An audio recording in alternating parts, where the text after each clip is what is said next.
বন্ধুরা, গন্ধরাজ লেবু পাতা ও লেবু দিয়ে যদি সব রকম রেসিপি বানানো যায় তাহলে সন্দেশ বা হবে না কেন?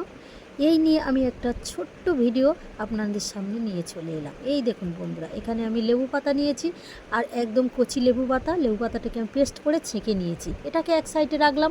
অন্যদিকে এখানে আমি 1.5 থেকে 2 লিটারের মতো দুধ নিয়েছি আর দুধটাকে ভালো করে জাল করে নেব। এর মধ্যে ভিনিগার দিয়ে আমি একটা ছানা তৈরি করে নেব। এই দেখুন বন্ধুরা, কতটা পরিমাণ ছানা হয়েছে।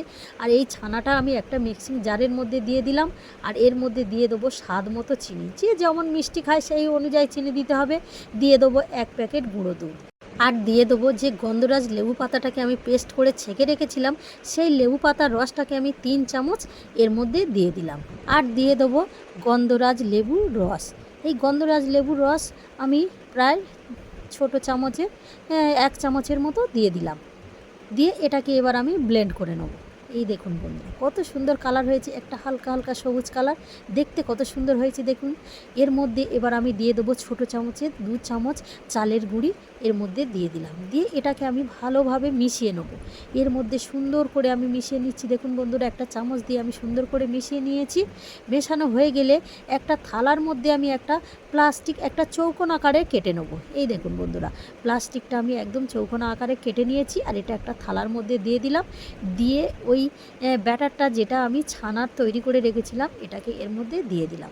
সুন্দরভাবে আমি সবটা এর মধ্যে দিয়ে দিলাম। এবার চামচ দিয়ে আমি ওই প্লাস্টিকের চৌকোনা আকারের মাপে আমি শেপ দিয়ে নেবো সমান করে।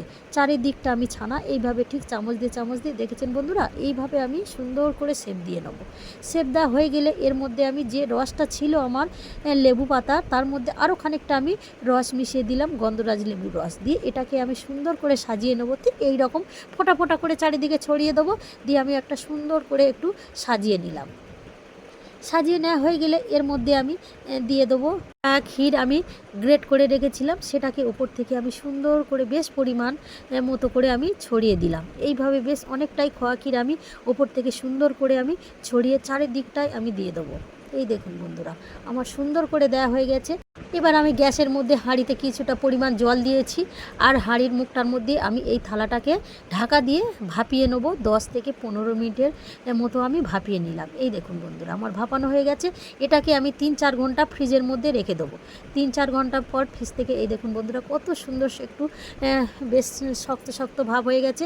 এবার এটাকে আমি ছুরির সাহায্যে চৌকোনা আকারে শেপ দিয়ে নেবো। এই দেখুন বন্ধুরা, আমি কেমন করে কাটছি দেখে নিন বন্ধুরা। এই দেখুন কত সুন্দর হয়েছে দেখুন বন্ধুরা, একদম নতুনভাবে ঘরোয়া পদ্ধতিতে বানানো আর খেতে হয় ভীষণ টেস্টি।